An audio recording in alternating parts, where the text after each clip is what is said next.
Chicos, pues vamos a empezar con el tema de la Guerra Fría, que en el caso de cuarto A, pues lo vamos a empezar un poquito antes para el trabajo que tienen que realizar, y en el cuarto B empezará un poquito más tarde.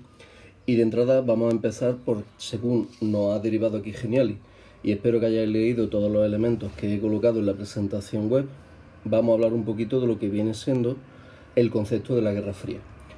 ¿Qué es en este caso el concepto de Guerra Fría o qué es la Guerra Fría? Bien, de entrada tenemos que tener en cuenta que es un enfrentamiento no armado, pero no armado entre los dos países que lideran los bandos respectivamente de la guerra. Por un lado tenemos a la Unión Soviética y por otro lado tenemos a Estados Unidos. Ellos nunca se enfrentaron entre sí. Entonces, bueno, pues la cuestión es que el nombre de Guerra Fría hace referencia precisamente a eso, a que no va a haber un enfrentamiento directo entre los dos países que lideran cada uno de los bandos. Se llama guerra porque lucharon desde el punto de vista de las carreras armamentísticas, desde el punto de vista de la captación de aliados, desde el punto de vista deportivo, científico, es decir, va a haber muchos campos de batalla, pero nunca se van a enfrentar en lo militar propiamente dicho. Y en este caso, bueno, pues si hubiera habido un enfrentamiento militar, eso hubiera sido una guerra caliente, una guerra donde hay un enfrentamiento armado. Pero como nunca llegó a producirse ese enfrentamiento armado, se le llama la Guerra Fría. Entonces, bueno, pues básicamente el motivo por el que nunca se enfrentaron armadamente es que siempre la diplomacia consiguió los fines, y aparte, otro de los elementos que tienen que tener en cuenta es que lo que intentaban era superponerse al otro, es decir, quedar por encima. ¿Cuál es la finalidad de la Guerra Fría?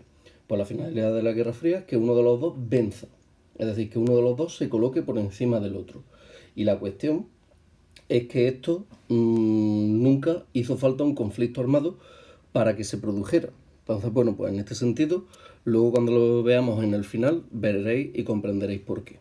Entonces, bueno, pues la cuestión es que es una guerra en la que los dos países que se enfrentan nunca utilizarán las armas. El origen de la Guerra Fría va a ser una de las consecuencias de la Segunda Guerra Mundial.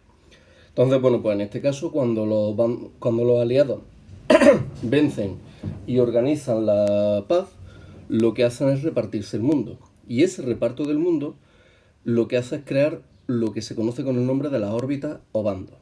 Por un lado vamos a tener la órbita de los países que entran dentro de la Unión Soviética o que son aliados de la Unión Soviética y que manifiestan, por regla general, un sistema comunista, mientras que los países proestadounidenses, los que están dentro del bando de Estados Unidos, van a ser países capitalistas. En este caso, el mundo quedó dividido de tal manera.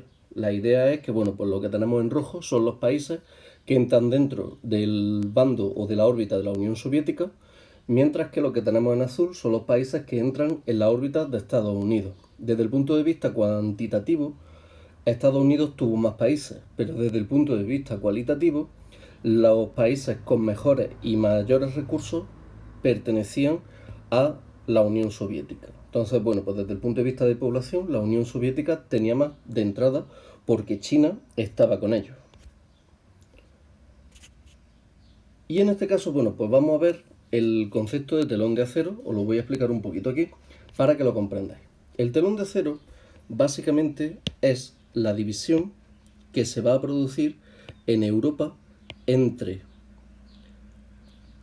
los soviéticos y los proestadounidenses. Es decir, sería la línea fronteriza que separaba el bando de la Unión Soviética, que sería este de aquí, del bando de Estados Unidos, que sería este de aquí, en el que nos encontrábamos nosotros. La dictadura franquista era contraria al comunismo y por eso en este caso entramos dentro de la órbita estadounidense. Bueno, vamos a ver cómo puede ser una guerra.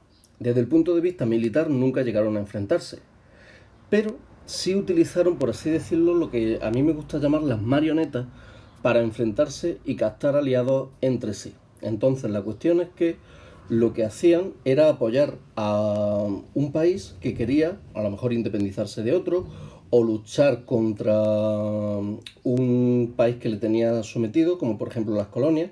Es decir, la Unión Soviética apoyará la descolonización y en este caso, bueno, pues lo que hará será, por ejemplo, apoyar a Vietnam para que luche contra Estados Unidos. Entonces, bueno, pues eso es uno de los elementos más curiosos. de la Guerra Fría y uno de los más conocidos también.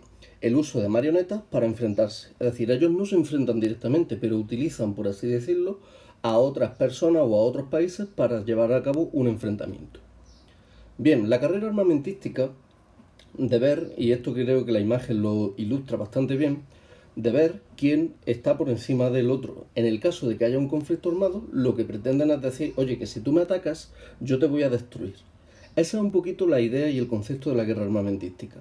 Si yo estoy por encima de ti y me atacas, te voy a destruir. Entonces, bueno, pues aquí tenemos desarrollo nuclear, desarrollo de armas biológicas, las llamadas crisis cuando la Unión Soviética instala misiles, por ejemplo, en Cuba para amenazar a Estados Unidos. Es decir, en este caso, bueno, pues tenemos que la carrera armamentística va a ser uno de los elementos de enfrentamiento. Los grandes desfiles donde se exhibe el material militar, las pruebas armamentísticas en desiertos, todo esto va a ser justamente elementos que vamos a tener dentro de esa carrera.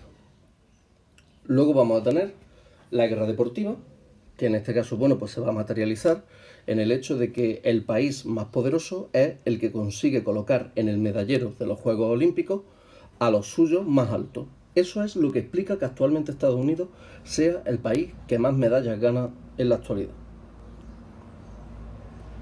Y en este caso, bueno, pues uno de los efectos más curiosos va a ser el de la guerra científica. La guerra científica, que en este caso va a tener como elemento característico la carrera espacial, no va a ser lo único, pero es lo más visible, donde Estados Unidos y la Unión Soviética se pelean por ver quién llega antes al espacio y no solamente eso, sino por ver quién lo conquista. La cuestión es, si yo conquisto el espacio, ¿soy mejor que tú? Desde un punto de vista técnico, sí, pero también si tú eres capaz de mandar un cohete al espacio, eres capaz de mandar un cohete desde cualquier parte de la Tierra a otra. Entonces, bueno, pues básicamente el que conquistara la carrera espacial tenía, por así decirlo, una ventaja militar sobre el otro. Entonces, bueno, pues aquí quizás lo tenemos un poquito mejor ilustrado, con esta imagen donde se pelean por la Tierra a través del espacio, las dos banderas, tanto la bandera, bueno, esta es la bandera de China, ¿vale? Y esta es la bandera de Estados Unidos. La bandera de la Unión Soviética tendría aquí la hoz y el martillo. Y bueno, pues con esto terminamos la presentación de hoy.